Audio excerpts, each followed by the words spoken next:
lazy daisy stitches again. We're just going to do them in between all of these ones. And we're still going to come out from that center hole. We're just going to be doing them in all these spaces in between now.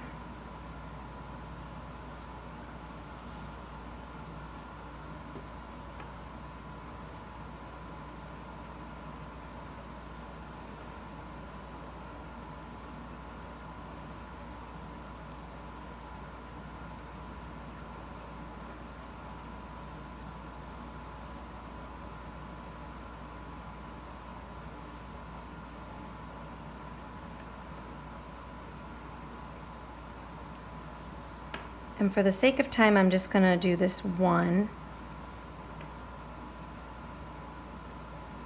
flower here. Okay.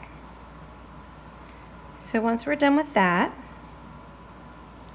I like to do a little French knot in the middle, and I used the darker color green, but you're welcome to switch that up if you like. So for that, you're gonna come out from the center, give yourself a tail end again. To do a French knot, you are going to wrap the yarn around your needle 3 times, and you want it to be pretty close to the fabric. Just kind of lay your needle on there. And then what you're going to do is I like to put my hand underneath, and your fingers are going to be in between the needle like this on the wrong side of the work. So put them there. You're going to enter your needle in, but you don't want to enter it in the exact same hole. You want it to be like a tiny bit over. And then you're going to sandwich it in between your fingers on the wrong side. And then what I like to do is give this needle a little wiggle with my right hand is going to be doing the pulling. You're going to kind of wiggle it and pull it through very gently because you don't want to pull that knot to the wrong side of the fabric. Very slowly and gently.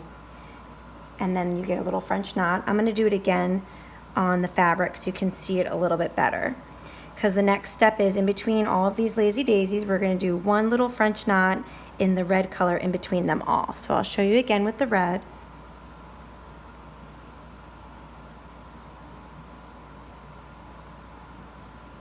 So you're going to come up in the middle of those stitches from the wrong side of the work, pull it through, and again for a French knot we are going to wrap it around 3 times around our needle, making sure it's nice and close to the fabric. Then we're going to enter in, if you can see I came out this hole right here. I'm going to go just like 1 stitch up from where it came out. And my fingers are ready on the wrong side. I'm going to give this a gentle little twist and pull really gently. My thumb is holding the knot steady so it doesn't pop through to the back of the work. Very gently pulling it through, and there's your little knot. If you pull it too tightly or strongly, then you're going to have this knot pop through to the wrong side of your fabric. So it's just really important to go slow and take your time. French knots can be tricky for people if they're new to them, so just do a lot of practice, and if you have a problem and it pops through, you can always just very carefully snip it and just do it again. So the next thing that I do, normally I would do this vine on the bottom as well, but I'm running out of space, so I'm going to, you would do this vine the same exact way that you did it up here, just below, and I have the little leaves going the same direction as this one as well. So you would mirror that down here, and then just above the vines, down here we're going to work the rose stitch. So in order to do the rose, it's actually a spider wheel stitch. You're going to take your red yarn, and this you do need quite a bit of yarn. So I do like 3 arms lengths about, so it's pretty long. And the way to set it up, the way to set it up is you're going to be from the front of your work, from the back of your work, I'm going to come out about 1 inch or so again above where that, it wouldn't be the line here, it would be above this part here. So let's pretend that this is that same thing. So you're going to come up from the back. You're going to be making 5 spokes, like on a wheel, and you want them to be as close to the same length as possible. So our first one, and when it's long, you just got to be careful that it doesn't get tangled on itself. So there's one spoke.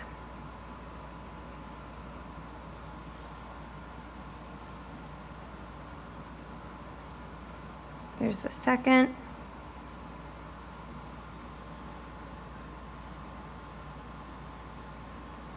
It does get tangled when it's long sometimes, but you make it work. So there's the second one.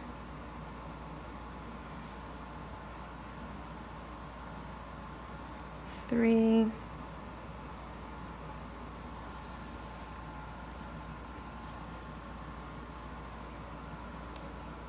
Four.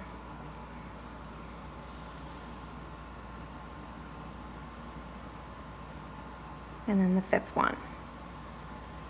So I can already see that mine are not a great size. This one is a little bit shorter, and ideally you really want them to be the same length, and you'll see why in a minute when we start wrapping.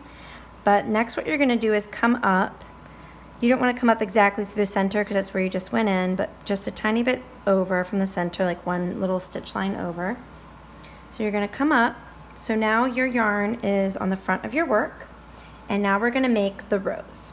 So all that you do with this, and it's really important that the bottom lines be always an odd number, and I like to use 5. So we're going to go over one, under the next one, over, under, just keep going all the way around, over one, under one. So we're already on top. We're going to go over that one, under this next one here.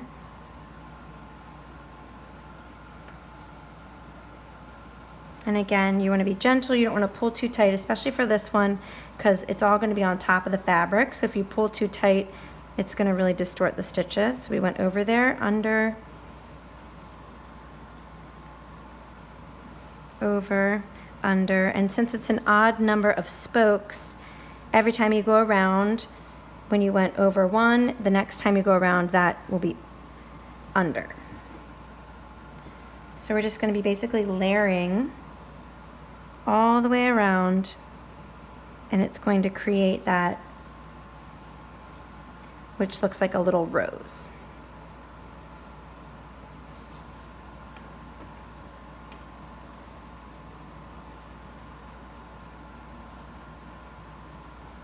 And as you go, you can like gently line them up next to each other.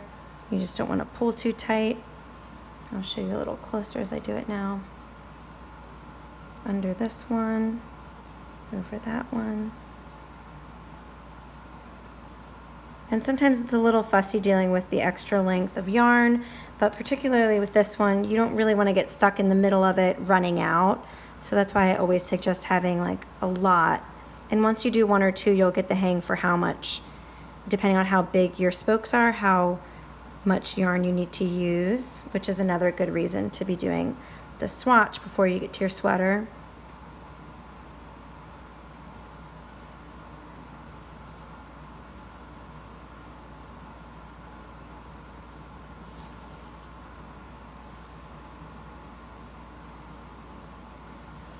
You're just building those stitches all the way around. Sorry.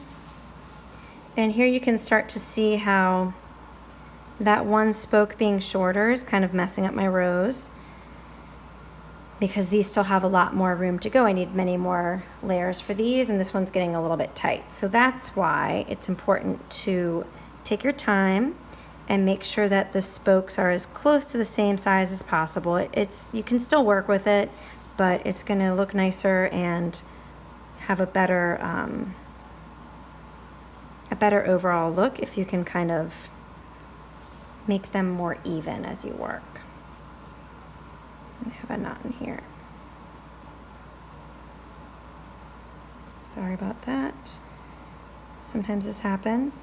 And depending on what yarn, I should note this now as well, depending on what yarn you use, you may have to be more gentle than others. So the yarn that I'm using, I use Brooklyn Tweed Loft in doing this, and it's a woolen spun yarn, so it's really actually very fragile anyway.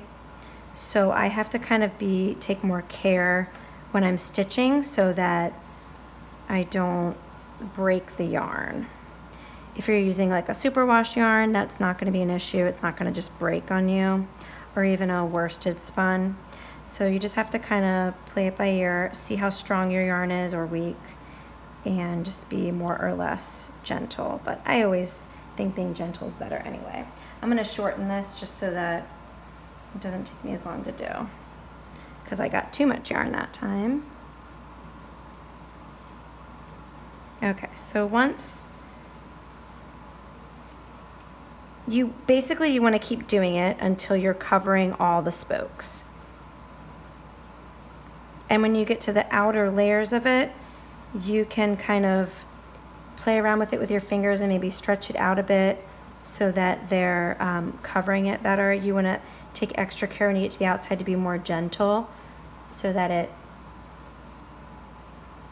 lines up nicely and covers those spoke edges. But we are going to be doing some stitching around them too, so again, it doesn't have to be perfect. Sorry. Okay, so I think this is probably good enough for the demonstration. I'll do this one more one and I'll show you how we tuck it in.